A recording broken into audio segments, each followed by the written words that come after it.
തിരുവനന്തപുരത്ത് ഇറക്കാനെത്തിയ ഒമാൻ എയർവേസിന്റെ വിമാനത്തിൽ പരുന്തിടിച്ച് യാത്രക്കാർ വലഞ്ഞു.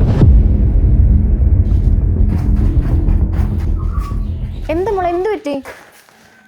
അമ്മേനൊരു പരുന്ത് കൊത്താൻ. മോൾക്കൊന്നും പറ്റിയില്ലല്ലോ അല്ലേ? പരുന്തുകളെ കൊണ്ട് ഇപ്പൊ വലിയ പ്രശ്നമാണല്ലോ. അതെന്താ അങ്ങനെ പറഞ്ഞേ?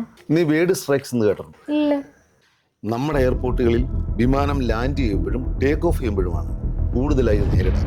പക്ഷികൾ ഒറ്റയ്ക്കോ കൂട്ടമായോ വന്ന് വിമാനങ്ങളുമായി കൂട്ടിയിടിക്കുമ്പോൾ വിമാനത്തിന് തകരാറ് സംഭവം. അത് ജെറ്റ് എഞ്ചിനുകളിലാണെങ്കിൽ വിമാനം കത്തി നശിക്കാൻ വരെ സാധ്യതയുണ്ട്. കോടികളുടെ നാശനഷ്ടമാണ് ഇത് കാരണം എല്ലാ വർഷവും എയർലൈൻസിനുണ്ടാകും. എത്രയോ നിരപരാധികളുടെ ജീവൻ അപകടത്തിൽ.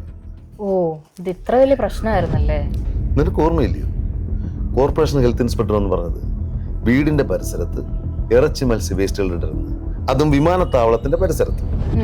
ഓർമ്മയുണ്ട്. അമ്മേ, ഇത് ഇറച്ചി വേസ്റ്റ് അല്ലേ? ഇത് സ്ഥിരം കൊണ്ടിടുന്നത് ഇടാനായിരിക്കും അല്ലേ? അതും പ്ലാസ്റ്റിക് കവറില്. പരുന്തു എയർപോർട്ടുള്ള കാര്യം മറക്കരുത്. പരുന്തിന്റെ തീറ്റ പറഞ്ഞാൽ മോക്ക് പേടിക്കാതെ സ്കൂളിൽ പോയിട്ട് വരാം. അപ്പൊ അവിടെ റോഡരികിൽ ഇറച്ചി തൂക്കിയിട്ട് വിൽക്കുന്നയോ? അത് കോർപ്പറേഷൻ ഇടപെട്ട് സീനാക്കിയിട്ടുണ്ട്. അത് മാറും. അത് മാറട്ടെ, തൽക്കാലം ഇതുകൊണ്ട് കുഴിച്ചിടാം. അയ്യോ വേണ്ട, ബക്കറ്റ് കമ്പോസ്റ്റിൽ ഇട്ടാൽ മതി.